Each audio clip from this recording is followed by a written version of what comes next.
El sol naciente, la luz del mundo, vino a visitarnos desde lo alto para iluminar a aquellos que viven en la oscuridad y a la sombra de la muerte, para dirigir nuestros pasos por el sendero de la paz.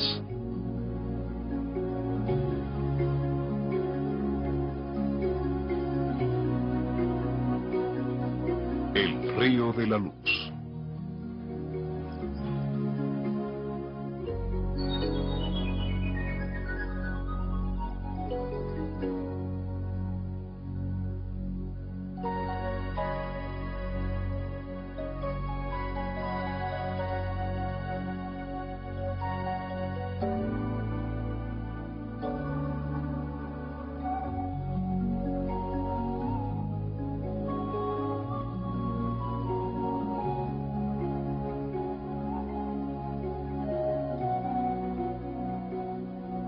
A media luz y en total calma, un gran santuario espera la llegada de los primeros peregrinos madrugadores. Esta es Fátima, en Portugal, un lugar donde el pasado y quizás el futuro de dos fe se encuentran. Nació del conflicto entre la Cruz y la Media Luna, en que estuvo sumida la península ibérica durante 800 años.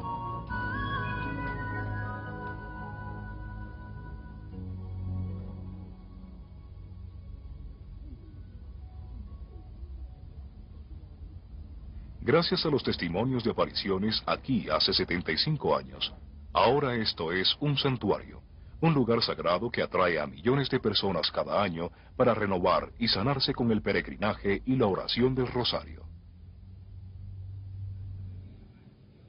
La luz que cayó en Fátima iluminó un mundo en tinieblas. Toda Europa estaba desintegrándose bajo la Primera Guerra Mundial. El viejo orden se resquebrajaba, y una conspiración de violencia e inestabilidad se fraguaba para derrocar la autoridad eclesiástica establecida en Portugal, Italia y hasta en el lejano México.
Los visionarios de Fátima fueron 3 niños pastores del poblado Aljustrel.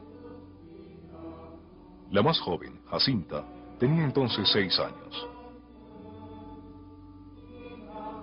Su poblado, remontado en la cordillera revestida de pinos sobre la llanura central de Portugal, a unos 150 kilómetros de Lisboa, lleva este nombre por Justino, un muchacho que en el siglo IV fue martirizado junto con su hermano menor. Ambos después fueron venerados en la región por cristianos y musulmanes.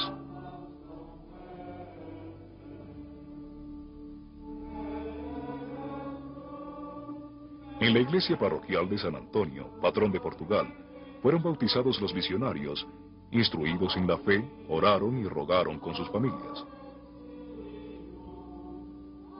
Aquí también Jacinta, hacia el final de su corta vida, recibiría la comprensión del sufrimiento redentor y los misterios de su vocación.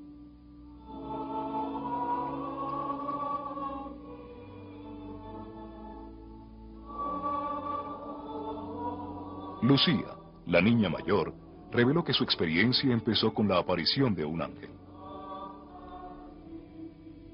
En una colina rocosa de un olivar que divisa el poblado, él se proclamó ángel de Portugal y de la paz.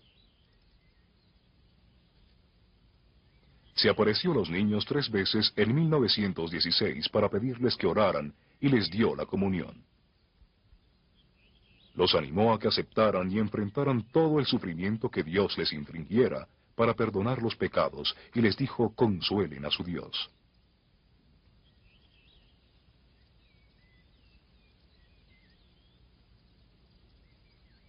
Pasaron los meses. Un día de verano los jóvenes pastores habían llevado sus ovejas a un pastizal en Cova de Iría. Allí, el 13 de mayo, según contaron, la señora se les apareció en medio de una luz más brillante que el sol. Se les aparecería 6 veces en total, desde mayo hasta octubre, casi siempre el 13 de cada mes. Era 1917, el nacimiento de la Revolución Rusa y del comunismo leninista. Los niños supieron que la guerra en Europa terminaría pronto. La Señora de la Luz también hablaría de las consecuencias mayores que ésta acarrearía si los errores de Rusia, las panteístas doctrinas de humanismo secular, se extendieran por todo el mundo. Le preguntó a los niños si ellos estaban dispuestos a sufrir y los animó para que rezaran el rosario diariamente por la redención de los pecadores. Jacinta parecía saber interiormente desde muy temprano que enfrentaría una significativa carga de dolor. La Virgen María profetizó que finalmente habría un regreso del cristianismo a Rusia, pero solo después de terribles trastornos por todas partes, a los que seguiría un tiempo de verdadera paz, paz en el corazón de la humanidad.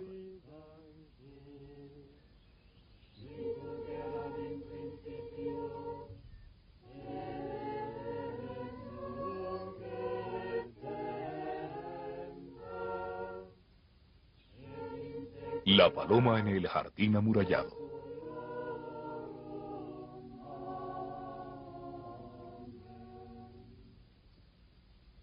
Dos años después de las apariciones, el niño Francisco murió.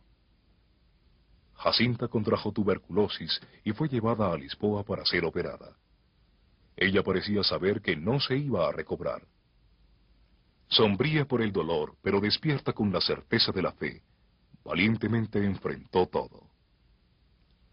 Sin su familia, murió sola en una cama de hospital en 1920. Desde el momento de su muerte, ha sido venerada. En 1951 sus restos, junto con los de su hermano, fueron trasladados del cementerio de la parroquia a la basílica. Fueron encontrados intactos. El Papa Juan Pablo II ha estado en Fátima varias veces. Es un santuario que él ha venerado siempre de una manera especial.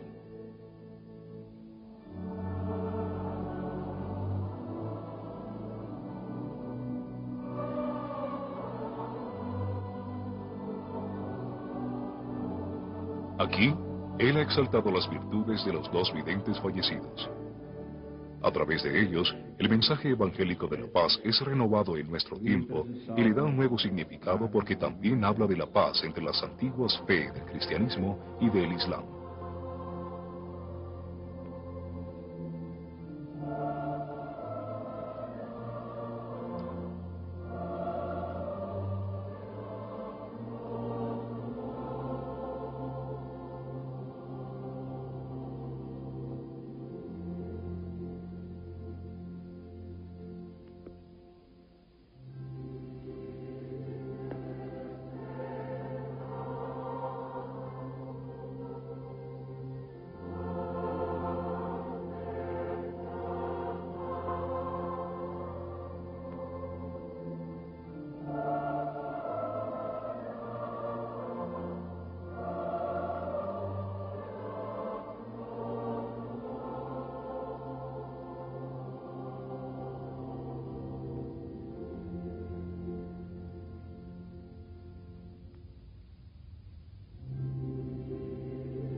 Hace 900 años toda esta parte de la península ibérica estaba bajo el gobierno de los islámicos. El rey de Castilla estaba luchando para recuperar el territorio en posesión de los moros. A uno de sus victoriosos aliados franceses se le concedió como recompensa la región de Portugal. Estando aún en el campo de batalla, este la legó a su hijo, quien iría a consolidar la reconquista con una decisiva victoria sobre los moros en Óurica. Tan popular era el comandante que sus soldados lo proclamaron rey de Portugal, también estando en el campo de batalla. Cuando el rey de Castilla lo amenazó, solicitó y obtuvo el apoyo del Papa para su corona y su nuevo reinado. Tomó como residencia un castillo cercano que utilizó como base hasta que el palacio oficial fuera construido donde quiera que fuera. Siguiendo a otra gran victoria en Santarém, a los cistercienses les dieron dinero para que construyeran un monasterio en Alcobaça.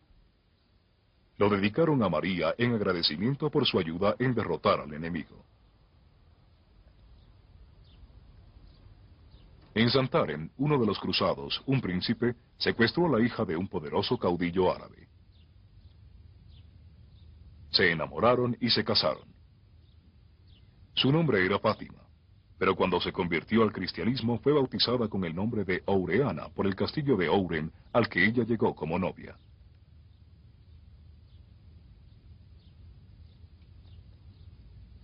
Eran muy felices, pero lamentablemente ella no vivió lo suficiente para tener un niño. Cuando ella murió, el príncipe dejó el castillo para siempre y se recluyó en el monasterio. El abad le pidió que estableciera un monasterio en la colina que divisaba a Alcobaça. Se llevó consigo los restos de su amada esposa y los enterró allá. El lugar conservó su nombre musulmán, Fátima. Un vínculo común entre los musulmanes y los cristianos nos regresa a los albores del Islam. Las dos religiones comparten la creencia de un Dios, el creador y juez de la humanidad. Ellos aceptan los escritos de Moisés, de los profetas y los 4 evangelios como inspiraciones divinas. Pero para los musulmanes, el más importante de los mensajeros es Mohammed, a través de quien fue recibida la revelación del Corán, que es aceptado como la palabra literal de Dios. Mohammed dijo a Fátima, su hija favorita: «Serás la mujer más bendita entre todas las mujeres en el paraíso». Ella se dijo: «Podré superar a todas las mujeres excepto a María». El doctor Bajís Mula Euch, presidente continental de mezquitas y líder musulmán en España y Europa. María tiene un lugar más superior a Fátima, en el sentido de que ella ha sido la madre del profeta y desde el primer momento ha sido una mujer devota. Ella ha dejado todos los goces del mundo para que el mensaje del cristianismo en aquel tiempo, que es un mensaje moral, que viene para corregir la conducta de la sociedad en aquel tiempo, pues tuvo que sufrir, enfrentarse con la sociedad, enfrentarse con todo, y el que conoce el concepto del honor en los países de Oriente sabrá o sentirá por lo menos cuánto había sufrido María teniendo un hijo sin padre, y para convencer a los demás de que este hijo es una obra de Dios, es el verbo de Dios, y que ella ha sido y sigue siendo una mujer inmaculada, que no haya sido tocada por ningún hombre, y seguirá siendo devota para su Señor, tal como todos los profetas y como todos los hombres devotos en aquel tiempo de los hijos de Israel. Pocos cristianos están enterados de la devoción musulmana a María, pero los testimonios del Corán en los que ella es mencionada más de 30 veces son irrebatibles. Solo ella concibe sin pecado. Da luz a Jesús siendo virgen, y es un modelo de santidad y obediencia a la voluntad de Dios. Así lo comenta el Corán más tarde. Dios, dirigiendo la palabra a María, dice: María, Dios te ha escogido, te ha purificado y te ha elegido de entre todas las mujeres del universo. María, Sed devota a tu Señor, inclínate y prostérnate ante Él con los prosternantes. María, Dios te albricia con su verbo, cuyo nombre será Mesías, Jesús, Hijo de María, prodigioso en este mundo y en el otro. Él se dirigirá a la gente siendo bebé en su cuna y lo hará cuando es adulto. María dijo: Señor mío, ¿y cómo podré tener un hijo sin que ningún hombre me haya tocado? El Señor contesta y le dice: así lo decretó tu Señor. Por lo tanto, el Corán nos comenta muy brevemente y elocuentemente de que desde el primer momento, antes del nacimiento de María, María ha sido creada para un mensaje determinado. Desde este punto de vista, el Islam hace de María como la mujer más destacada, más purificada de todas las mujeres que hayan nacido en todos los tiempos. Y así es, yo creo, que teniendo la vida tan ejemplar de María desde que nació, sabiendo María desde el primer momento que ella también va a tener un papel importantísimo en el mundo y que el fruto de su vientre va a ser ni más ni menos que Jesús, Hijo de María. Fue la creencia en la virginidad y la pureza de María lo que originalmente apartó al Islam de los judíos. Así, el Corán ha vuelto a hacer énfasis sobre una de las historias que más ha conmovido a los pueblos de las tres religiones. Y viene a comentar por primera vez, y como la primera doctrina desde el nacimiento de Jesús, eso quiere decir 5 siglos después o más, de que el nacimiento de Jesús ha sido un milagro, ha sido una obra de Dios, no ha sido ningún invento de algunos fanáticos, ni ha sido ningún invento de algún pueblo determinado. Claro, esto ha costado mucho trabajo, ha costado mucha sangre, ha costado mucho enfrentamiento con la comunidad que vivía y que convivía con los musulmanes en la península arábica, pero es la vuelta a la realidad, la vuelta a la verdad de las cosas. Si va a haber paz entre dos fe, unidas por un solo Dios verdadero, entonces quizás es la devoción de María la que sea apóstol de esta. Algunas de sus más recientes apariciones milagrosas parecen apuntar el camino hacia ella como un alentador vínculo entre dos grandes tradiciones. Un lugar de encuentro entre Oriente y Occidente. Una visión trascendental se reportó como sucedida en un país musulmán, Egipto. Una cristiana egipcia, Kemi Wasser, recuerda lo que sucedió. Zeitún es una barriada de El Cairo y no es un lugar muy conocido para los egipcios. Es un lugar muy populoso. Y el 2 de abril estaban 2 hombres. Trabajan en el taller cruzando la calle donde está la iglesia de Santa María en Zeitún y estaban iniciando su turno nocturno cuando salieron de la iglesia para tomarse un té en su descanso y vieron como si alguien estuviera moviéndose en la cima de la iglesia. Y uno de los hombres creyó que era una muchacha que intentaba suicidarse. Y mientras la señalaba con su dedo, trató de gritarle que no se arrojara. Y cuando se acercaron más a la iglesia, se dieron cuenta de que no podía ser un ser humano, porque la cúpula de la iglesia es redonda, es una superficie muy resbalosa, y nadie podía mantenerse en la cima de esta. Y cuando se acercaron un poco más a la iglesia, vieron una luz resplandeciente, con una figura. En el comienzo no sabían qué era. Así que uno de ellos corrió para avisar al sacerdote. Y el otro corrió a avisar a la brigada de rescate. Y cuando 2 mujeres que cruzaban la calle se dieron cuenta de la conmoción en la iglesia, supieron enseguida que era la Virgen y empezaron a gritar: «Es la Virgen María, es Santa María». Una de ellas empezó a gritar muy alto, pidiéndole ayuda. pidiéndole su bendición, y ellos se dieron cuenta que era algo insólito. Y cuando el sacerdote llegó a la iglesia, y él ya lo sabía porque antes ella se le había aparecido a él, ella le dijo que se preparara y que preparara al pueblo para su aparición. Las apariciones en Zeitún continuaron durante 3 años y atrajeron enormes multitudes. Tuvieron lugar en la noche y estuvieron acompañadas por luces sobrenaturales y estrellas resplandecientes como diamantes en el cielo. Cuando ella apareció y miles de personas la vieron, toda clase de personas, musulmanes, cristianos, adultos, niños, extranjeros, egipcios, todos, la noticia empezó a difundirse por todo Egipto. El periódico oficial escribió en ese entonces sobre eso después que investigaron sobre las apariciones, y cuando vinieron al Cairo a verla, la vieron de diferentes formas.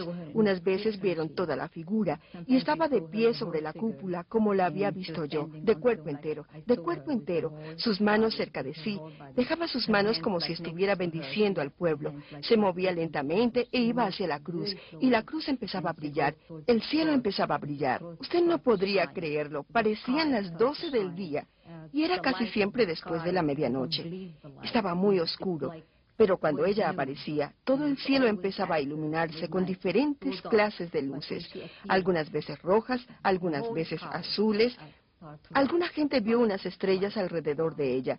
Yo vi unos cuerpos rodeándola, como cuerpos de paloma, en la forma de una paloma con alas.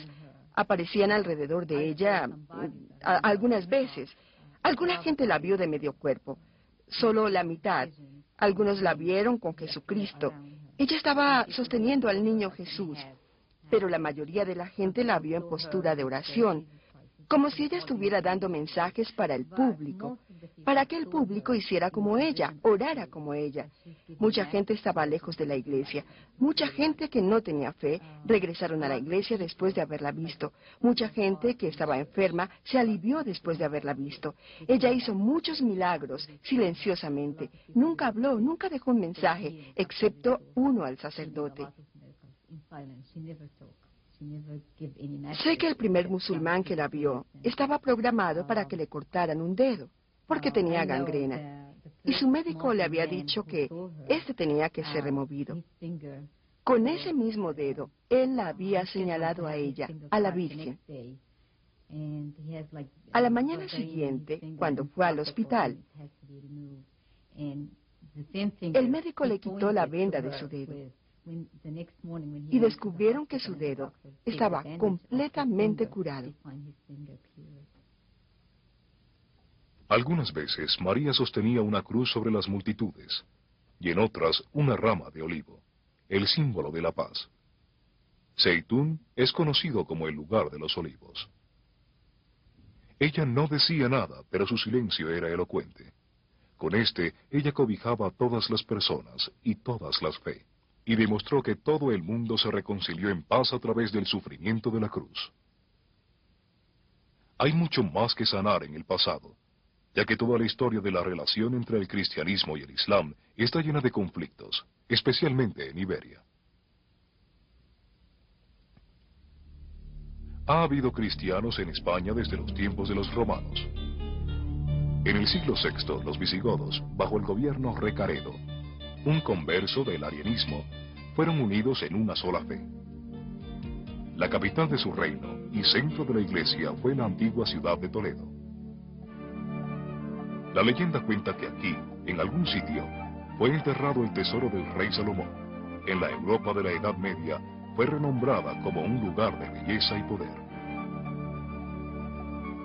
Fuera de la ciudad, los visigodos construyeron una iglesia sobre la tumba de Santa Leocadia. En esta se celebraron 18 grandes sínodos, así como la elección y unción de los reyes. Toledo sucumbió ante los moros en el año 712. Estos invadieron desde el sur y establecieron en esta su fortaleza del norte. Los gobernantes la fortificaron con murallas, puentes y la embellecieron con mezquitas, mansiones y palacios. Filósofos, alquimistas, matemáticos y lingüistas la convirtieron en un renombrado centro de enseñanza.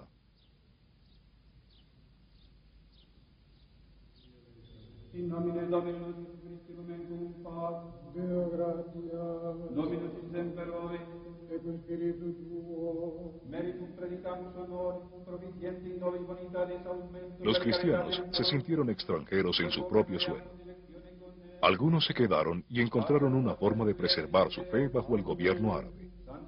Se conocieron como los mozárabes. Fiat voluntas tua sicut in cielo et in terra. Amen.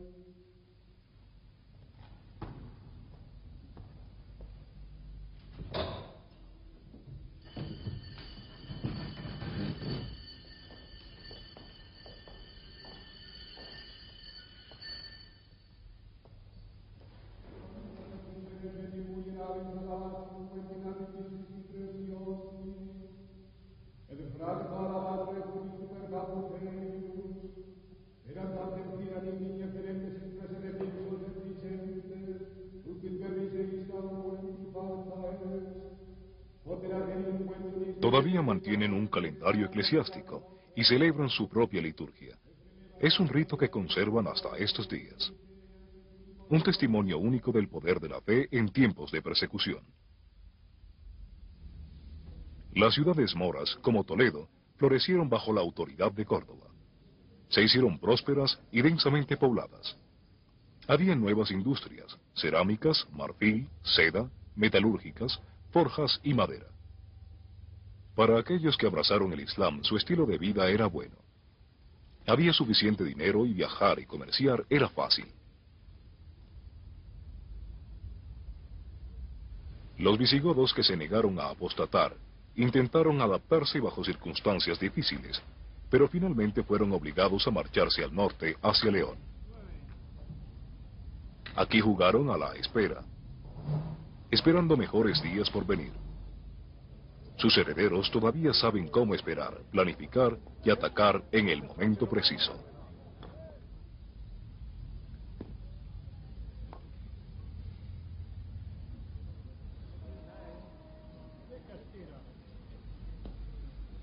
El momento llegó con la ruptura del collar de la unidad de Al-Andalus y la dispersión de las perlas en reinos árabes separados, las taifas. La guerra civil y la separación de los territorios para convertirse en estados independientes minó considerablemente el poder moro en la península. En la contienda y el subsiguiente caos, León se convirtió en la nueva capital cristiana y los reyes fueron llamados Reyes de León.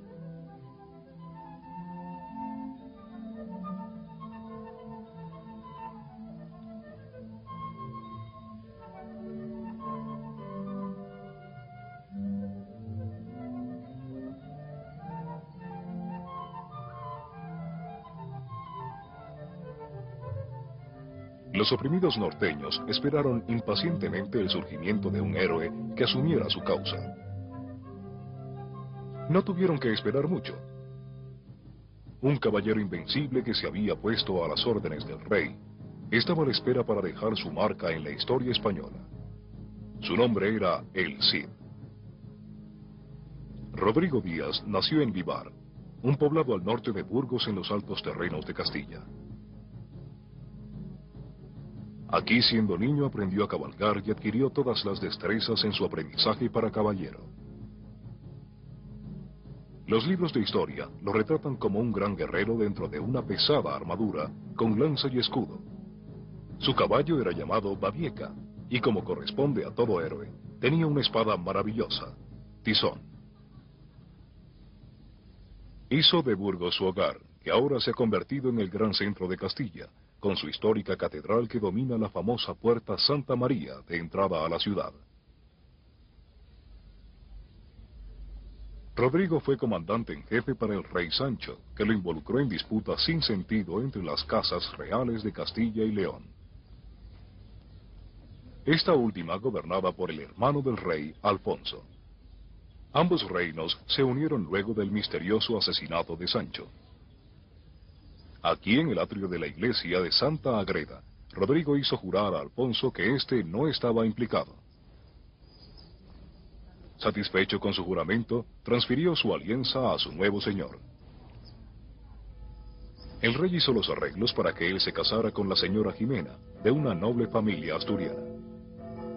Aquí, en la imponente catedral con sus torres elevándose al cielo y una impresionante arquitectura, aún se guarda la partida de matrimonio. Los reyes y reinas fueron coronados aquí, y la corte juraba su alianza a ellos.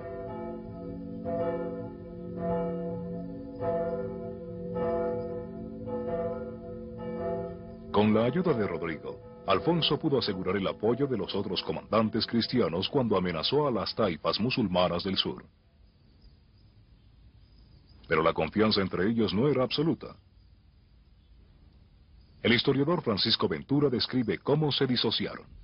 Comenzó una relación muy bien, le concedió la inmunidad, que era una cosa que venía de los emperadores romanos, que le concedían a ciertos personajes que servían al emperador pues una exención fiscal y una serie de derechos. No podía entrar ningún organismo estatal a investigar nada, en fin, era una protección y se la concedió. Pero hubo una serie de envidias, de calumnias, y como consecuencia de eso entra lo que llaman la ira regis, o sea, la ira del rey, y lo despide. Es el primer destierro, porque posteriormente lo desterró por segunda vez. Entonces, al desterrarlo, él se fue con un grupo de gente que le seguía y se quedó en el río Almanzón, viendo a ver, porque él era un guerrero con prestigio que quería ponerse al servicio de un rey, de un monarca, de un jefe. Y necesitaba dinero, hizo la picardía de unos judíos que tenían dinero abundante, venderle 2 cofres llenos de arena diciendo que estaban llenos de oro. Y con ese motivo pudo pues disponer de medios para emprender su marcha. Rodrigo fue forzado a dejar a su esposa y familia y se asiló en el gobierno musulmán de Zaragoza. Fue aquí que empezó a conocerse como el Cid, de la palabra árabe Sidi, señor. A pesar de su ausencia en el exilio, la lucha por la reconquista de Alfonso continuaba. Se concentró en la reconquista de Toledo. En 1085 ganó y entró triunfante con su ejército a través de la puerta bisagra de la ciudad.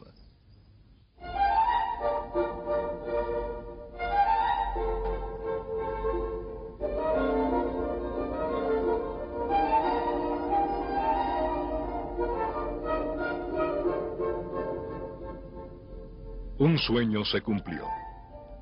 Los herederos de la dinastía visigoda vinieron una vez más en procesión a la antigua iglesia de esta noble ciudad, la sede primada de toda España. En el altar, el rey le ofreció su gratitud e inmediatamente ordenó que los lugares antiguos de oración de los cristianos fueran devueltos para su uso sagrado. Toledo, la joya en el centro de la corona, se convirtió en un verdadero y resplandeciente centro cosmopolita, tolerante de todas las fe.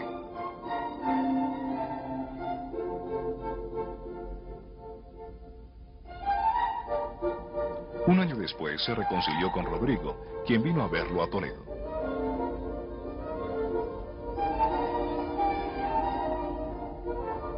Se encontraron fuera de las murallas, dialogaron y se abrazaron amistosamente.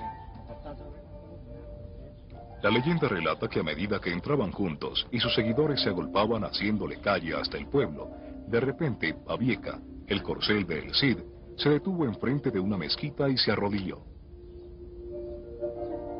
Alfonso, tomando esto como una señal providencial, ordenó que revisaran la edificación. Encontraron escondido en una pared un crucifijo y una lámpara encendida, que habían sido escondidos allí hacía 300 años durante la invasión musulmana. La mezquita, que se convirtió en iglesia, fue conocida como la de El Cristo de la Luz.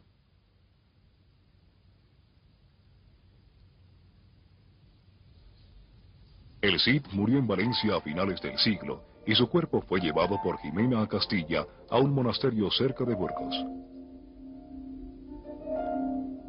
Su caballo fue enterrado cerca. Un monje francés escribió: lejos, en España, don Rodrigo ha muerto, para pesar de los cristianos y regocijo de los paganos. Ha sido un protagonista de poemas excepcionales.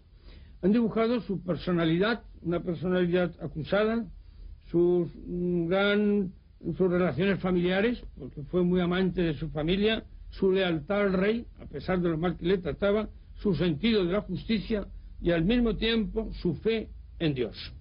Y esas proezas han sido cantadas por poetas nacionales y por poetas extranjeros. La masa popular es la que creó lo que se ha llamado el romancero y luego el poema del mío Cid, que quizás sean dentro de las obras inspiradas en él las más famosas. Hubo un francés, Corneille de Francia, que hizo una tragedia inspirada en las mocedades del Cid, que estaba escrita por Guillén de Castro en el año 1663. 1636, perdón. Se conoció como Cid Campeador, y lo que sí es verdad es que daba pie a todas esas hazañas, pero había mucha hazaña legendaria, o sea que a la sombra de ese personaje se han hecho una serie de novelas y de fantasías que no responden a la realidad, pero que sin embargo pues han tenido en la literatura pues un impacto importante. Los restos del héroe y su esposa fueron sepultados después en la Catedral de Burgos. Pasarían 350 años para que alguien semejante a él restaurara el fuego del nacionalismo español.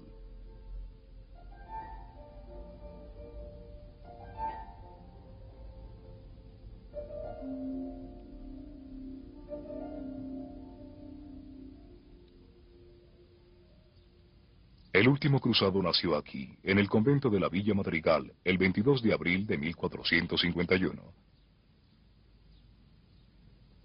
Hijo del rey Juan de Castilla y su segunda esposa, doña Isabel de Portugal. No hubo gran emoción. Después de todo, era una niña.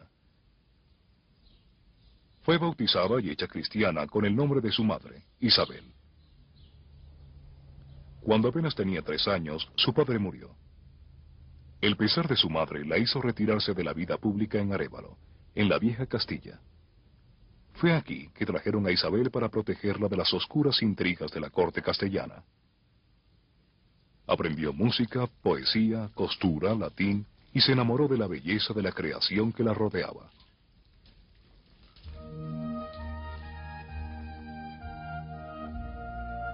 Le encantaba cabalgar y cazar. Nadie podía imaginar que esta solemne muchacha de cara redonda estaba destinada a convertirse en una de las mujeres más poderosas de la historia, que uniría los reinos de España y traería una nueva era dorada de mente y espíritu. Las grandes llanuras de Castilla y León atestiguarían el renacimiento del heroísmo y la fe.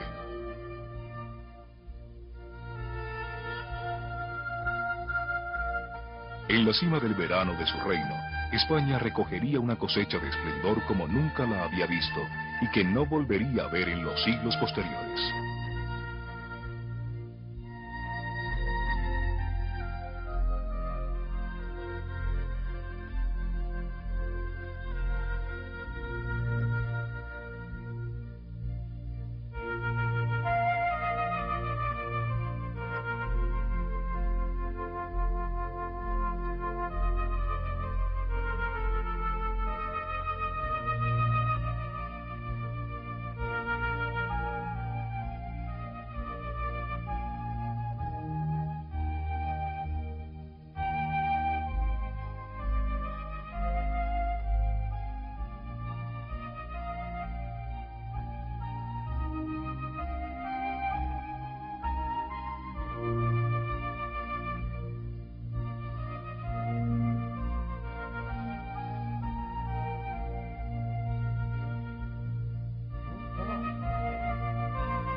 Durante su infancia, el tutor de Isabel no tenía razón para verla como una futura reina.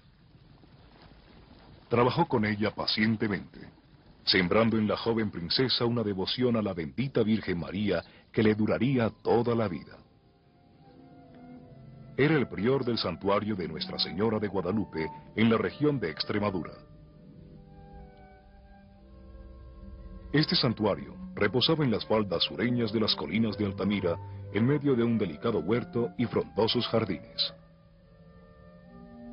Isabel llegó aquí más de 20 veces, en momentos cruciales de su vida, para orar y consultar la voluntad de Dios. En el centro del santuario hay una pequeña estatua oscura en roble, la Virgen con su niño.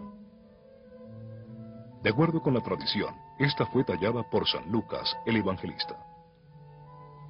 El Papa Gregorio el Grande había mantenido la imagen en su oratorio y después se la envió como regalo al arzobispo de Sevilla. Cuando los moros amenazaron a la ciudad, fue traída secretamente a esta región montañosa y enterrada cerca de los bancos del río. Allí permaneció escondida durante 600 años, pero con el paso del tiempo fue redescubierta. A comienzos del siglo XIV, un ganadero de la región de Cáceres notó que una de sus vacas había desaparecido y emprendió su búsqueda. Cuando descubrió el animal, este ya estaba muerto. Estaba a punto de despellejarla haciéndole una cruz en el vientre cuando ésta se levantó viva. En ese momento se le apareció la Virgen María. Le dijo que trajera a la gente de su pueblo a ese lugar y cavaran en un sitio que ella indicó. Allí encontrarían su imagen. La encontraron, encerrada en un cofre bajo el suelo. Erigieron una pequeña ermita en su honor. El sitio y el santuario se conocieron como Guadalupe por el río cerca del cual se había encontrado la estatua.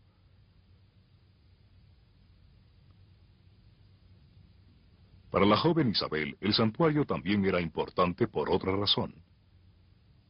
Unos 100 años antes de ella nacer, uno de sus antepasados había logrado una importante victoria sobre los moros en la batalla de Salado.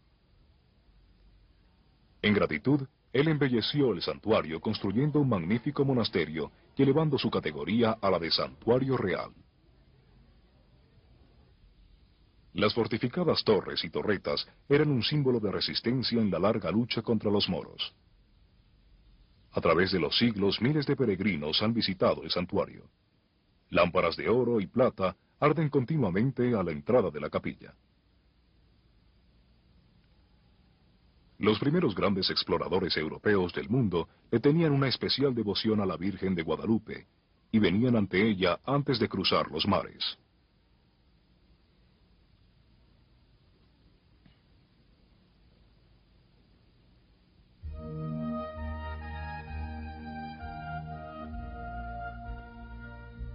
Desde la infancia, Isabel había sido prometida a Fernando, el hijo del rey de Aragón.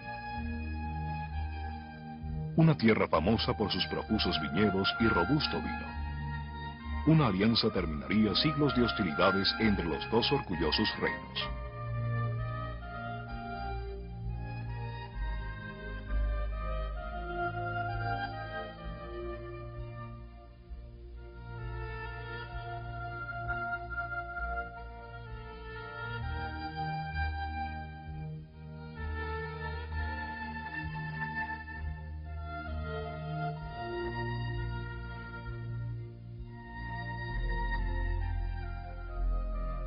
Cuando los dos se conocieron, Isabel tenía 18 y Fernando 17. Como eran parientes cercanos, para que se casaran, el Papa les concedió una dispensa especial. La princesa de los trigales se casó con el príncipe de los viñedos. Se convirtió en un matrimonio fructífero en todos los sentidos. Él era capaz, diplomático, cauteloso, egocéntrico. Ella era astuta, diplomática, con un toque de genialidad. Ambos sabían que sus vidas pertenecían a Dios, y convirtieron en un hábito de toda la vida el orar juntos y escuchar misa a diario. Después de la muerte de su medio hermano, Isabel fue coronada reina de Castilla y León en el día de Santa Lucía, en 1474. Ella heredó grandes problemas. Una guerra con Portugal, renovadas amenazas de los moros en Granada, una corrupción sin precedentes en la corte y en su administración, y una profunda intolerancia racial. Las persistentes divisiones en la sociedad española aumentaron con la plaga que había devastado a Europa 30 años antes y que había matado a millones de personas. El pueblo, en busca de un chivo expiatorio en España, lo encontró en los judíos. Hubo un salvaje brote de venganza y violencia.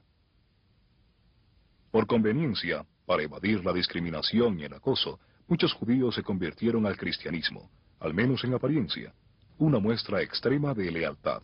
Se les conoció como conversos.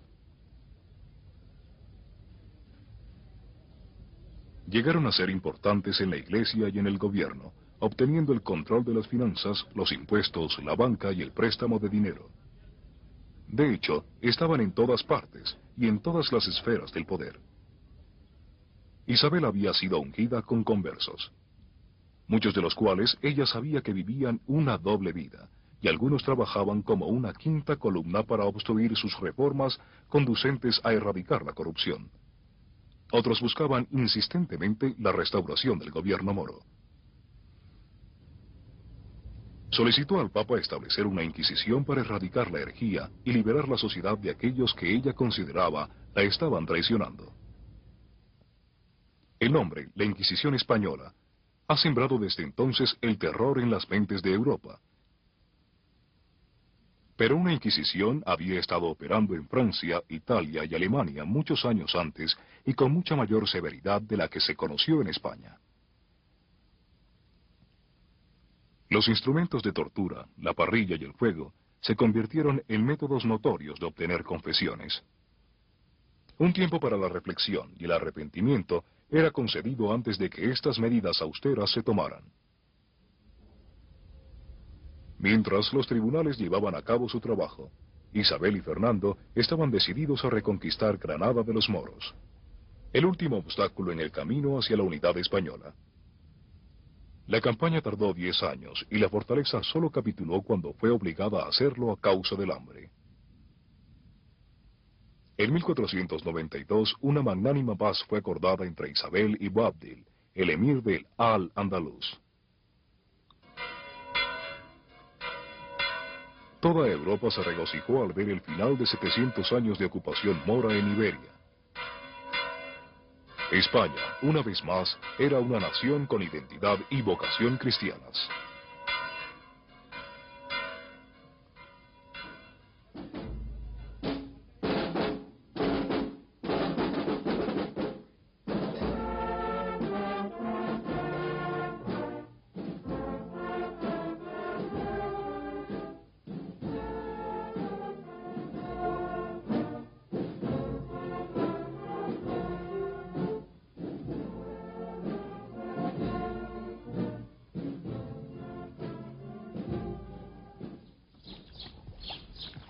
Pero para Isabel no podía haber paz en su mente hasta que ella negociara definitivamente con todos aquellos que ella percibía como traidores internos. Los continuos odios y sospechas del poder de judíos y conversos condujeron a nuevas revueltas. Una verdadera preocupación por una perturbación más seria y una eterna espiral de intrigas hizo que la reina decretara que todos los judíos y árabes debían ser expulsados del reino de una vez por todas, sin importar su posición ni rango. Cuando la orden se hizo efectiva, cientos de miles de personas fueron obligadas a decirle adiós para siempre a España. Al día siguiente de la expulsión, un éxodo diferente estaba en camino. 3 barcos zarparon desde el puerto de Palos de la Frontera. La carabela más grande se llamaba Santa María. A bordo estaba un aventurero italiano, Cristóbal Colón. Él había concebido un plan revolucionario por encontrar una ruta marina rentable hacia el oriente, viajando hacia el occidente. Durante varios años, había luchado para interesar a los reyes católicos en sus ideas y obtener de ellos fondos para su expedición. Para Colón, el viaje no solo era una aventura comercial, sino una búsqueda santa con la cual esperaba llevar la luz de Cristo a los no convertidos y conseguir fondos para la reconquista de Jerusalén. Como resultó, ni encontró oro ni el lejano oriente, pero abrió la puerta para la posible exploración del Nuevo Mundo. Él mismo llevó de regreso a España a algunos indígenas de América.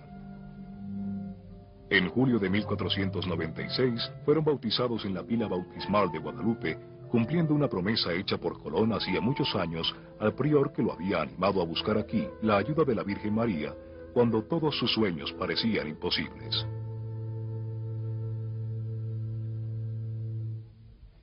Más tarde, el altar fue ligado para siempre al Nuevo Mundo cuando Cortés y los conquistadores vinieron a buscar protección antes de embarcarse en sus misiones.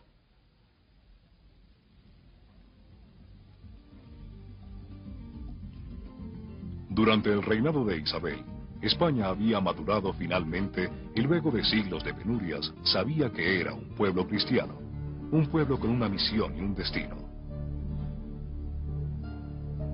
Su historia está reflejada en las facetas que todavía muestra al mundo.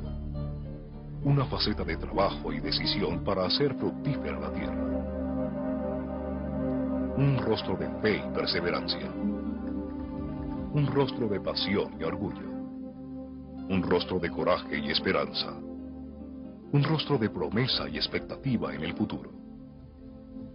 No fue una persona la que descubrió el Nuevo Mundo, sino un pueblo fortalecido en el sufrimiento, que deseaba con vehemencia cosas más grandes que las logradas anteriormente. La de España es una historia que todavía se cuenta. Esta se debate con su identidad y su significado. Ha sido una peregrinación a través del tiempo, a través de la era de los romanos y los reinos cristianos de los visigodos. Ha conocido la humillación de la conquista y la destrucción de las iglesias y los lugares de veneración, pero los ha visto reconstruir y restaurar. Les ha tomado siglos de resistencia edificar a España, y las recompensas son verdaderamente preciosas, porque fueron difíciles de ganar. El largo camino que ha recorrido es un símbolo de resistencia que conduce más allá de este mundo, a la eternidad.